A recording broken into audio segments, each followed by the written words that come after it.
bagay nagsimula sa spiritual. Do you agree, mga kapatid? Okay. Kaya sabi ng Panginoon, mga kapatid, lahat nakita, not enough. Pero si Lord hindi eh. Ang nakita niya, abundance. Pwede. Sa 5, sa 2, pwedeng mapakain. Lahat. I say amen. No, alam natin story, mga kapatid. Ilan yung napakain? 5,000, lalaki pa lang. Okay? May mga nanay doon. Sigurado mas maraming nanay. Oh. May mga bata pa doon. Siguro roughly, mga 15,000, sabihin natin, pinakain ng Panginoon. 5 tinapay, 2 isda. I say amen. Di ba encouragement dyan? Ang kailangan mapay, ano man susi sa storya? Bata. Bata. Kailangan mo ng childlike faith. Kasi yung bata, mga kapatid, siya yung nagdala ng baon niya. Kung tutusin, mga kapatid, kung kaya walang matandang nagbigay, lahat naman sigurado may baon din, no, Mami R? May baon din yun. Kaya hindi nila in-offer. Kasi in their experience, hindi kasya. Akin lang to eh. Tama? Pero yung bata, hindi eh. Hindi, bahala si Lord. Eto Lord, meron ako. Bahala ka na dyan. See? Kaya nga sabi ng Bible, mga kapatid, you will not enter the kingdom of God unless you become a child. Di ba? Kailangan talaga bata yung pananampalataya eh. Ano? Pwede. Lahat pwede. I say amen. Pag may sinabi si tatay, pwede. Bata. Makakatapos ako ng pag-aaral. Hindi ka nakatingin sa tatay mo sa natural. Sa tatay sa langit. I say amen. Yung negosyo ko, I say amen. Top 1 network builder. Bakit? Kaya ni tatay. I say amen. Tama ba, mga kapatid? Palakpakan natin ang Panginoon. Amen. Now, sabi niya rito, principle, God multiplies what we surrender. When we say surrender, what you give to the Lord to be used. Tama ba? Paggamit natin sa Panginoon. No? Actually, kahit sa ating ginagawa ngayon, no, sa ating building project, tinuturuan tayo ng Panginoon to seed. Whatever. Basta ibigay natin sa Panginoon, isurrender natin, si Lord ang bahala. Tama ba? I say amen. Costing na ba tayo sa June? June. Costing na kayo, no? Costing na, no? Sabi ni Engineer, costing na daw. Sabi niya malaki costing daw kung magkano. Sabi ko kay Jan, si Lord magpo-provide. I say amen. Palapakan natin ang Panginoon. Amen ba? I say amen. Hallelujah. Okay, next slide. Ito gusto ko ito, mga kapatid. Bilisan natin, mga kapatid. Medyo mahaba ito, mga 50 slides. God is not limited by impossible situation, mga kapatid. Marami bang sitwasyon sa buhay niyo, imposible. Gustong-gusto ng Diyos yan. Alam natin ang story, mga kapatid, ni David and Goliath. Ang daming nuggets ng truth dyan eh. Tama ba? But we have to see this, mga kapatid. Ang nakita ko kay David, bakit yung kanyang kumpiyansa, mga kapatid, hindi nagbago? Kasi nga, inassess niya yung problema niya, o si Goliath, hindi sa sarili niya. Kasi kung i-assess si Goliath sa sarili niya, higante. Tama ba? Hindi. Ang ginawa ni David, inassess niya si Goliath sa Diyos. Kuto. Ulitin ko nga. Kuto yung kaharap niya, hindi higante. Bakit? Ina-assess niya sa Diyos niyang malaki. Makinig ka sa akin, mga batid. Malaki ba ang problema? Alam mo at malaki? Ina-assess mo sa sarili mo eh. Wag. I-assess mo sa Diyos. Tingnan mo. Kuto.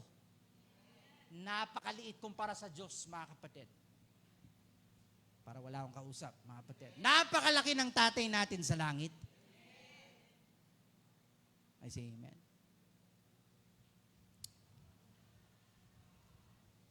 Again, mga kapatid, naalala ko sabi ni Pastor Prince, no? Para ma-assess mo yung life mo, ma-excite ka ganito daw.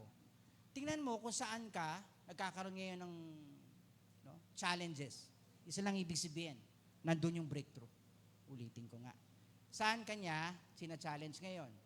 Kung sa physical health, may breakthrough sa physical health. Sa finances, may breakthrough sa finances. Sa relationship, may breakthrough kasing naunang ginawa ang Panginoon. Kaya nga, matutuwa ka. I say amen.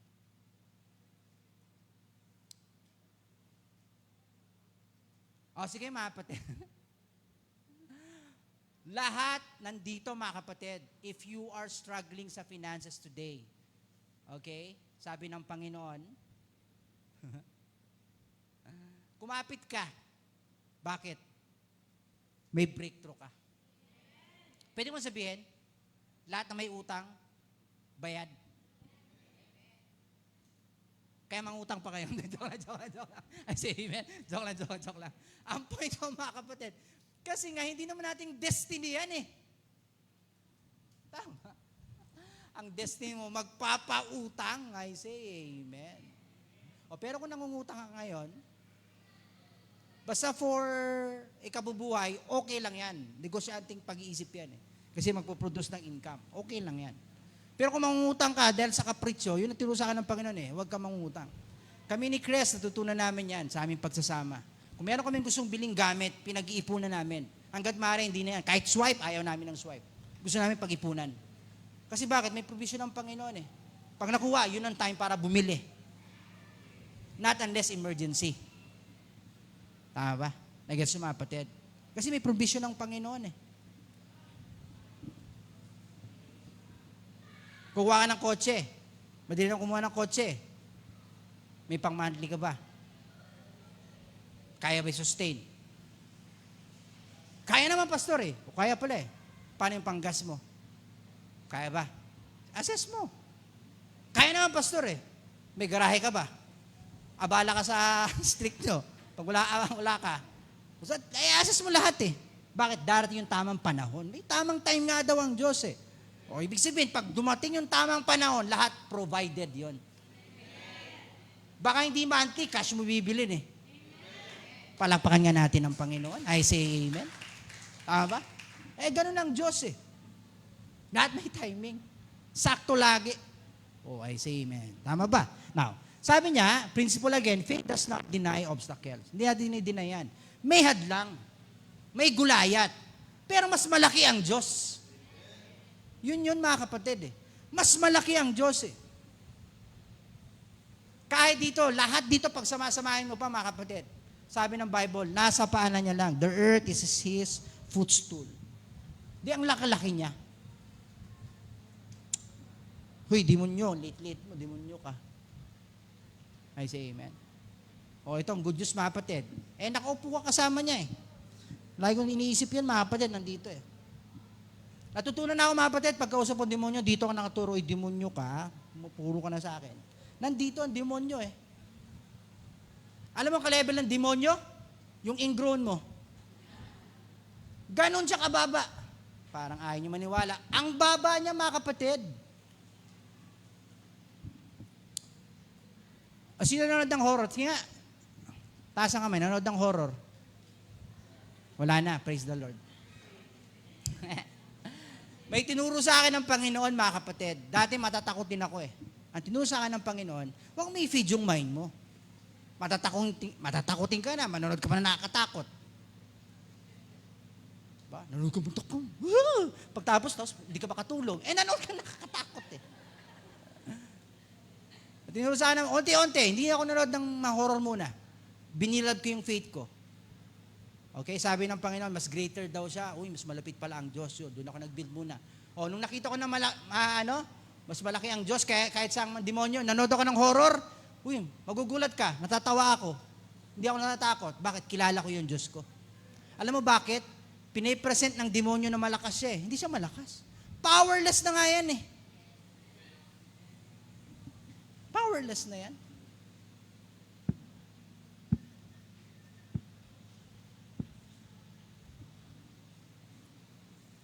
Sige mga kapatid. Siguro okay na, no? Everything. Pero isang way ng ganito mga kapatid eh. Ganito ha. You have to see David. Sige, tingnan si David. Alam niyo ba ang revelation sa ng Panginoon? Every David needs a Goliath para pumunta sa destiny. Taas ang kamay, sinaniniwala David siya. That you are a David. So, 5 lang kami, para iba. So, okay. Everybody's a David. Kasi beloved tayo, sabi ng Panginoon eh. Tama ba? Pero you have to see that every David needs a Goliath. Tanda mo yan. Si Goliath ang turning point ni David. Kaya siya lumakad papunta sa kanyang destiny. Yan yung time, mga kapatid, na nakilala si David sa Israel. I say amen. Tama ba? So anong point ko, mga kapatid? Lahat ng pinagdadaanan mo, training lang para sa Goliath mo. Oh, good news kung naharap mo na si Goliath. Praise the Lord. Tama ba? Ngayon, kung meron pang mas malaking Goliath, ay praise the Lord din. Ibig sabihin, mas malaki yung destiny. Sabi ko sa'yo, mga kapatid, again, I will testify the goodness of God. Itong ginagawa ko ngayon, hindi ko ito nakitang ginagawa eh. Kasi nga, doon ako sa ospital eh. Alam niyo, mga kapatid, yung gamot na tinitake ni Pastor Cha on the time, yung dila ko nakalabas. Sige, imagine niyo, mga kapatid, tumutulo ang laway ko dahil sa gamot na pinainom sa akin. Akala ko wala na talaga eh. Akala ko, wala na eh. Pero hindi pala. Pag tinawag ka, mga kapatid, kahit anong mangyari, ibabangon ka niya. Alam mo ginawa ng Diyos, mga kapatid, every time I meditate, mismo sa hospital, mga kapatid, nagkaroon ako ng personal nurse. Hindi ko naman siya personal nurse, mga kapatid. Pero everyday pumupunta siya doon, inaalagaan niya ako personal. Inahita niya ako, everything. Siya lang kumakausap sa akin. Eh, syempre, hindi ka naman nag-aahit, ang kapal na. Medyo Romy Diaz na dating ko noon eh. nung inahitan ako, hindi pala Romy to ah. Alam niya, Pakito. Yung kapatid. Amen. Nahitan niya ako pag binabalo, the Lord is good. Oh. Mabuti ang Diyos. Ngayon nakita, kailangan ko daanan yun, mga kapatid. Kaya malakas ang loob ko, mga kapatid, buhay ang Diyos. Binangon niya ako eh. Pinagaling niya ako eh. Pinagpala niya ako eh. Akala ko di na ako I'll testify this. Alam niyo ba? Akala ko di na ako magkakanak. Dahil nga sa gamot na pinapaintake ko, naapektuhan kahit yung aking hindi yan mga kapatid, nagre-respond. Walang pakiramdam. You see? Lahat, pag ang kaaway, titirahin ka, mga kapatid eh. Pero again, pag may plano, matutupad ang plano ng Diyos. Palakpakan natin ang Panginoon. Grabe. Di ba? Meron nga sabi sa ano mo, Pastor Cha, believe na believe ka sa Diyos. Sabi sa akin isang elder ko dati, oo naman. Saan ba ako bibilib sa iyo? Siyempre sa Diyos ako bibilib, di ba? Sabi ko, believe talaga ako sa Kanya. Bakit? Naranasan ko siya. Binangon niya ako, mga kapatid.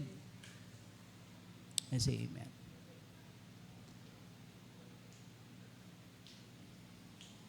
So God is always bigger. Okay? God is always bigger. Kaya ina-appreciate ko yung pagsasalita. Kasi akala ko hindi na ako magsasalita eh. Kaya pala tinira yung dila ko eh. Kasi alam niya magdadaldal ako eh. Sa kabutihan ng Diyos eh. Kaya hindi siya magtatagumpay. Magdadaldal at magdadaldal ako ng kabutihan ng Diyos. Ng biyaya ng Panginoon. One thing na naranasan ko until now, minsan di ako binigo ng Diyos eh. Like ko sinasabi kay Christian eh. Pag may need, alam ko magpo-provide ang Diyos. Ni minsan di niya ako binigo. Ni minsan. Diba? Pag alam ko kailangan, darating. Palakpakan natin ang Panginoon. Amen ba? Sige. Tuloy natin, mga kapatid. Okay. Sabi niya, God is not limited by our inadequacy. Ibig sabihin lahat ng ating pagkukulang. Ako si Gideon yan. You know, like ito yung example si Gideon. Yan ang kanyang mentality. Ano daw? I'm the least. My family is the weakest. I'm not qualified. I cannot do this. Mga kapatid, pag ganito ang mentality mo, saan mo? Sa tingin mo, saan ka pupunta? Wala kang pupuntahan. Bilhin mo mentality niya, lahat puro list. Actually, ang word niya nga yung aking clan, ang pinaka-list sa lahat. Tapos yung family niya pa, ang pinaka-list sa mga list. Tapos sa family niya na list, siya pa yung pinaka-list. Sige nga mga kapatid, lahat ng pinaka-list yan Ang tindi ng mentality niyo, napakababa. Pero pag ginamit ka ng Diyos, gagamitin ka ng Diyos, hindi siya papayag. Nagpakilala ang Diyos, di ba? Nagpakita ang angel of the Lord. Ano ang kanyang salutation sa kanya? O mighty man of valor. Teka lang, basahin mo ang Bible. On that time, natatakot siya. Nagtatago kasi may kalaban Pero nagpakita ang hell, matapang na tao, para praise. Matapang na tao, natatakot nga Tira, may tinuturo ang Diyos eh. Ano tinuturo niya? Mas kilala ka ng Diyos kaysa kilala mo sarili mo. Ulitin ko, mas kilala ka ng Diyos kaysa kilala mo sarili mo. At sometimes, ang gagawin ng Diyos, sasabihin niya kung sino ka, hindi kung anong sitwasyon mo. Pag nagpakita sa iyo ang Diyos na wala kang laman pera, hindi niya sabihin, hoy, ikaw anak kong walang pera. Hindi niya sabihin ng Diyos yan. Mga kapatid, magpapakita ang Diyos sa iyo, anak kong paldo-paldo. Kasi mas kilala ka ng Diyos. Kaya nga, ang tawag sa kanya, mighty man of valor. Tingnan niyo katabi niyo mga kapatid. Hindi niyo pa yung kilala. I say amen. Pastora Jeng, di ko pa ito kilala. Maniwala ka sa akin. There's more in her. Mami R, di ko pa yung kilala. Mas marami pang nilagay ang Diyos. Si Amy, di mo pa kilala yan. Mas marami nilagay ang Diyos. Lalo ka naman busy, di pa kilala. Sino ka? Marami nilagay ang Diyos sa'yo. I say amen. I say amen. Alam mo, susi sa story, tinan mo lahat ng tinuturo natin. Isa lang susi nakita ko personal encounter sa Diyos. You will have it. We have it. Personal encounter. One-on-one. In my case, mga kapatid, ang personal encounter ko sa kanya, dun sa hospital. Madilim. Birthday ko. Nag-iisa. Naka-dextrose. Wala na daw pag-asa. Pero nagkaroon ako ng encounter. Alam mo mga kapatid, yung word sa akin ng Diyos, ulitin ko mga kapatid. Kaya ako nagka-ganon-ganon, kasi ang kala ko, ang bulong sa akin ng kaaway, walang nagmamahal sa'yo. Siyempre naman. Lagi ako sa church mga kapatid. Nandun ako lagi. Tapos yung nanay ko, tumawid lang dito sa Imperial pa yan, mga kapatid, hindi pa Shopwise, Imperial. Na-run over ng truck, galing solid cement. Sabi ko, hindi mo ako mahal. Hindi mo lang iningatan yung nanay ko. Buong buhay ko, nasimbahan ako Hinalikuran ko pag-artista para sa... Tama. Hindi mo lang iningatan tong nanay ko, sabi ko sa Diyos, hindi mo ako mahal. Doon nagsimulang, wala nagmamahal sa akin. Shut down. Nung first time ako na hospital, I think dumalaw pa sila, no? First time ako na hospital dito sa Unciano. May Unciano pa nun. Wala na Unciano ngayon. First time ako na hospital. Shut down. Ganun pala yun, mga kapatid. Shut down. Wala. Nakatitig ka lang kung saan. Wala nagmamahal sa akin. Shut down. Pabalik-balik. Shut down. Lahat. Napunta na ako hanggang di na ako kumakain, naka-dextrose na lang.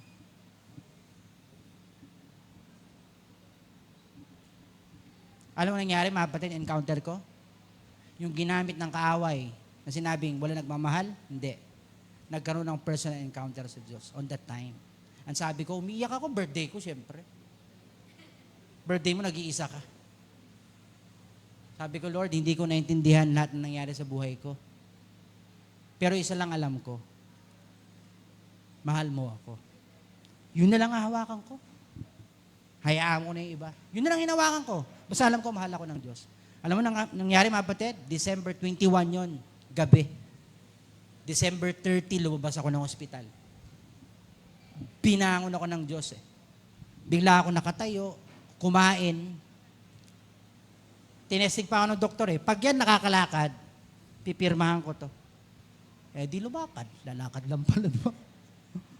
Pag yan makaka-CR mag-isa, pipirma. Di mag-CR mag-isa. Hindi. Hindi yun automatic. Ang dami yun, mga kapatid. Unti-unti, nag-grow. I say amen. Alam mo yan, mag-t-shirt. Di ko kaya mag-t-shirt, mga kapatid.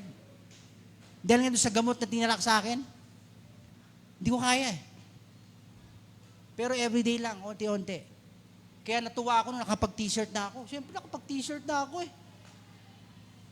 Tapos unti-unti na nakakapagsalita na ako. Unti-unti. Tapos unang labas ko, nakapunta ako ng tindahan, tuwang-tuwa ako. Biro nakapunta na ako ng tindahan. Anong point ko, mga kapatid? Minsan kasi, hindi mo na-appreciate yung maliit na ginagawa mo. Kasi lagi mong ginagawa eh. Paano ko alisin ng Diyos? Tingnan natin. And you will appreciate life. I say amen. I say amen. Minsan ganun eh. Ito lang. Pag gagamitin ka ng Diyos, mga kapatid, dadaan ka talaga sa pugon. Wala akong nakitang ginamit ng Diyos hindi dumaan sa pugon. Mayroon talagang pagdaan. Kasi doon na-encounter mo eh. Kailangan mo yun. Alam mo bakit? Parang sila David, sila Gideon, pag nandun ka na sa moment of glory, alam mo bakit ka napunta ron. Hindi sa'yo, sa Kanya. Palakpakan natin ang Panginoon. Amen ba? Sige na nga. Okay. Sabi niya, ang nakita ng Panginoon, may lakad tayo. Sige, okay. Sabi mo, the delivery leader, imagine, no? Tinamang tingin yung sarili niya, kabaliktaran mga kapatid, ang tingin ng Diyos. I say amen. Sabi niya, God calls according to His purpose, not on our perception. Praise the Lord. Mas kilala tayo ng Diyos. Amen ba? Sige, i-next slide na natin. Ito gusto ko tayo. God is not limited by our past. Tama ba? Marami mo tayong pinagdaan ng masakit, mahirap, o good news mga kapatid, hindi yan makakadlang sa Diyos. Actually, ang gagawin ng Diyos, gagamitin niya yun. Para lakas mong magpatuloy. Kaya yung word ng Panginoon, He will work all things. Ang isang ginamit niya, He will conform all things. Pag sinabing conform, kahit na hindi maganda ang nangyari, mga kapatid, pero nag-decide kang lumapit, magpatuloy, iaayos na yun at ilalagay niya, testimonya mo ngayon yan. Marami kang pagkakamali. I say amen. Uy, salamat. Bakit? Nandito ka ngayon. Lahat ng pagkakamali mo, kalakasan mo ngayon yan. Wisdom mo na ngayon yan. Ginamit ng Diyos. I say amen. Hallelujah. Okay. Story ni Peter. Peter Tayoto and Peter Jr. I say amen. Diba? Glory to God. Sabi niya, grace restores what failure cannot destroy. Na ito, gusto ko ito mga kapatid, no? Nung sa preaching time nga, touch ako on that time eh. Alam natin, grabe yung failure. Dininay niya ang Panginoon, tindi nun. Denial na yan, 3 beses. Pero you have to see, no? Si Peter, nakita yung sarili niya, failure, shame, regret, disqualification. Pero iba si Jesus Christ eh. Ang nakita niya, restoration, yung calling, yung leadership, and destiny. Again, God has reminded me, again, over and over again. Nagpapasalamat tayo sa Panginoon. Dahil sa biyaya niya kahit nandito tayo. Do you agree? Yes. So therefore, katulad ni Jesus Christ, mga kapatid, we have to extend our heart sa grace ng Panginoon. Tama ba? Now, ano nangyari? Tingnan mo sige, alam natin story ni Peter. Bakit si Peter tumanggap ng biyaya sa tingin niyo? Kasi alam niya yung pagkakamali niya. Hindi siya nagmalaki. Kasi ang grace para sa mga mababa. Kung si Pedro nagmalaki, di ba? Nung kinausap siya ng Panginoon, hindi naman kita dinanaya. Nandun nga ako eh. Sa tingin mo tatanggap ng biyaya yon? Hindi. Pero si Pedro, alam niya nagkamali siya. So, ibig sabihin, ang restoration dumarating pag inaccept mo nagkamali ka. You need restoration. I say amen. That's the grace of God. Sige mga kapatid. Sige nga, may tanong ako.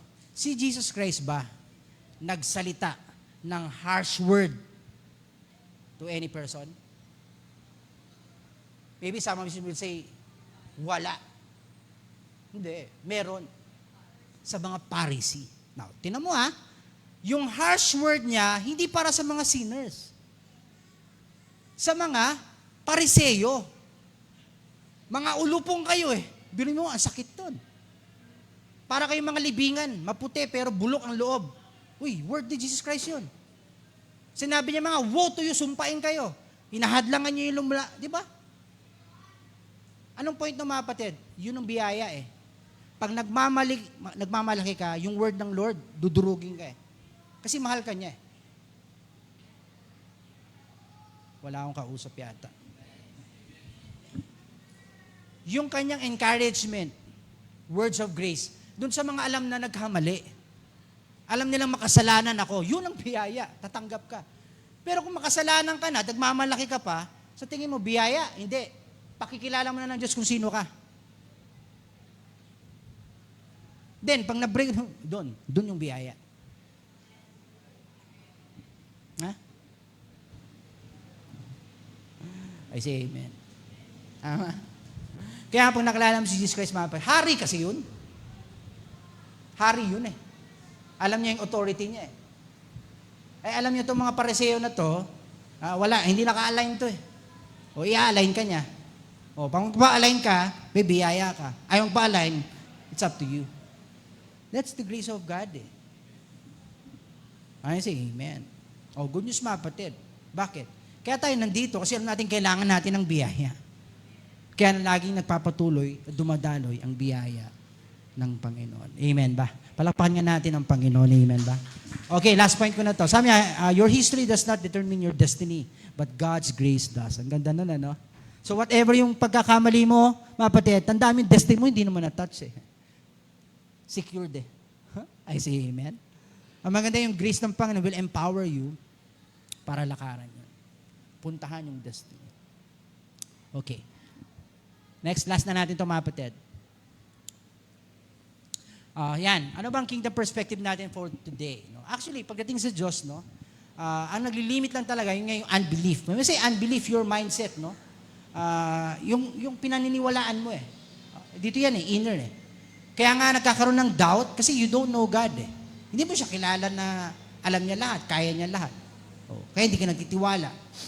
Voltes 5 yun ah. Parang naalala ko yung kabataan ko, mga Sabado yan, alas 9 ng umaga. I say amen. Tanan. Okay. Salamat, pinalaman kabataan, kapatid. I say amen. Sabi niya, no?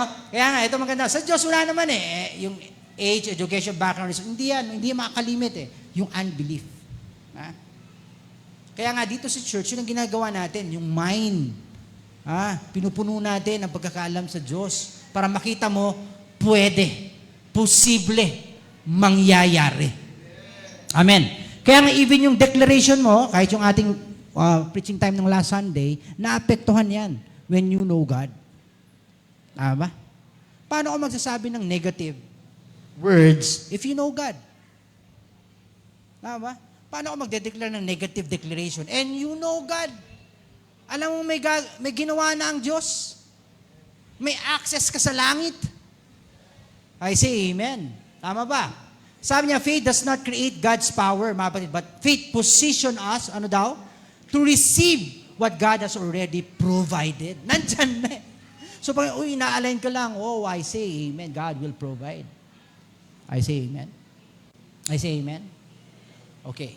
Kung may need ka man ngayon, okay? Good news, mga kapatid. Provided. Tama ba? May kailangan bayaran? Provided. Sabi ko mga kapatid, no? Ang natutunan ko sa Panginoon, huwag mong ipupush yung sarili mo doon. Nandito ka pa eh. For example, mga kapatid, linggo ngayon, isipin mo lang yung panglinggo. Harapin mo yung panglinggo. Huwag mo na pang Lunes. Nasa linggo ka pa lang eh. Di ba yung turo ng Diyos? His grace is enough for today. Kaya ka nadideplete, nadidrain. Linggo ngayon, kinaharap mo na yung Biyernes. Napakalayo, kapatid. Kaya tuloy, drain na drain ka na. Ang biyaya niya, ang layo pa. Hintayin mo yung Friday, mga kapatid. Sapat yung biyaya niya doon.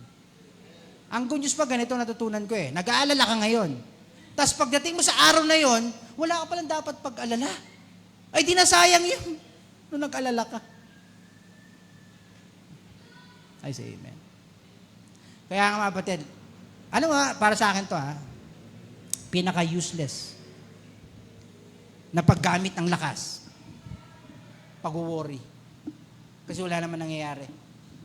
Kung may nangyayari man, tumataas lang yung blood pressure mo. Yan, sigurado ako. Sabi pa ng Panginoon, umiikli pa ang buhay mo.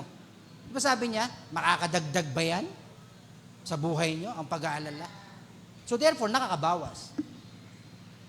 Dapat sana 120 ka eh. Eh, nag-worry ka. Ha? Huwag kang mag-worry kasi hanggang 120 bibigyan sa'yo ng Diyos. Nice, amen? Pwede kang umabot ng 120. Ito mga kapatid, ako nag-observe ako eh. Marami akong nakita yung mga matatanda. Mga 85, 90, nakakatuwa, di ba? Jen, nakakatuwa yun siyempre, praise the Lord, di ba yung sa pinuntahan nyo? Praise the Lord eh. Pero kahit minsan magkaedad, magkaiba ng, di ba? Merong malakas pa na 85, may 85, ni 80, mahina na. Ano nangyari? Yung pananaw niya sa buhay niya eh. Pero kung pananaw mo sa buhay mo, malakas ako, kasama ko ang Diyos, naniniwala ko 120 ka pa, hindi mo kailangang akayin. Nagpa-fun run ka pa. 1 kilometer.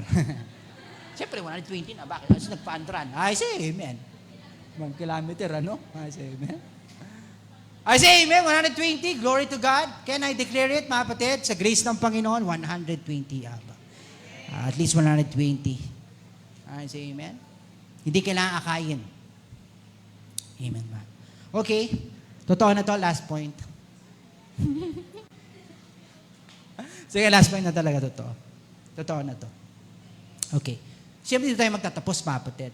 The ultimate example is the cross. Yan talaga, mga kapatid, no?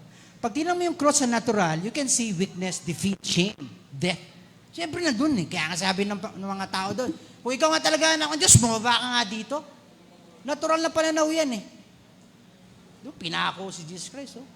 Akala mo, talo. Oh. Talaga ba? Pero ang Diyos iba, ang nakita, redemption, victory, salvation, new creation. Kaya nga sa krus ng Kalbaryo, nagtakang kaaway eh. Nung namatay si Jesus Christ, as if na-knock out siya, mga kapatid.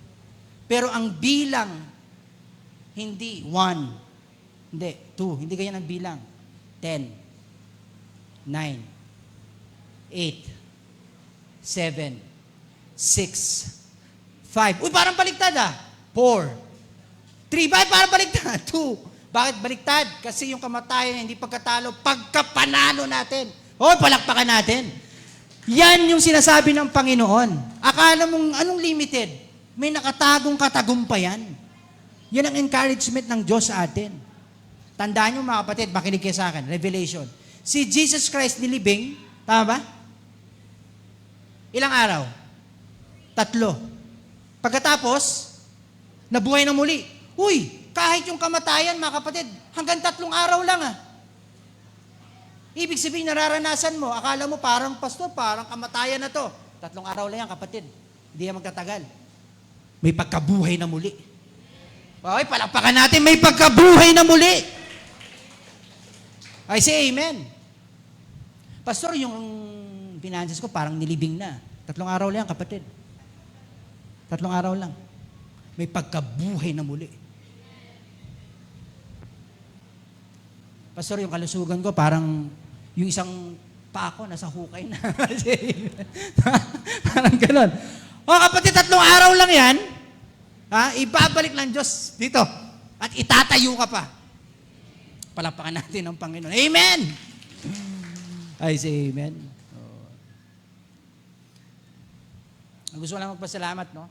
To take talaga yung opportunity. Si Tito Pete, nagpapasalamat. Actually, nag-aalangan ako magpaayos ng sasakyan kay Tito Pete. Totoo lang. Kasi ayaw ko mapagod si Tito eh. No? Totoo yan. Kaya lang, sabi niya, hindi, dalayin mo lang doon. Sabi niya sa akin, nag-aalangan ako padala eh. Buti na pumunta si Robin. Kasi nagkaroon ng katok yung sasakyan ko sa ilalim. Ano? Pinagawa pa namin ni Pete. Pete, lalong kumatok Pinagawa pa namin ni Pete. No? Gumasos pa kami ni Pete. Katok pa din. Si Tito Pete lang pala solusyon, no? Si Robby pumunta, pinadala, Ngayon, pag ginamit ko, grabe, parang bagong-bago, Tito, wala nang katok, Yung nagda-drive na lang. Ang may katok na. I say, ang point ko, Maba, you can see, that's the gift. Hindi pwede siyang limitahan, May regalo siya, Pagkakitaan natin yan, Tito. Bakit? Gift mo yan, Buri mo, pumunta ako ng talyer, hindi naayos, ikaw naayos mo. Tanggalin natin yung gelig. Ha? Gawin natin. Toyota Motor Shop. I say amen. Gift mo yan, palapakan natin eh. Oh, gawin mo yan. But anyway, the Lord is good. Maraming salamat. Pwede tayong tumayo.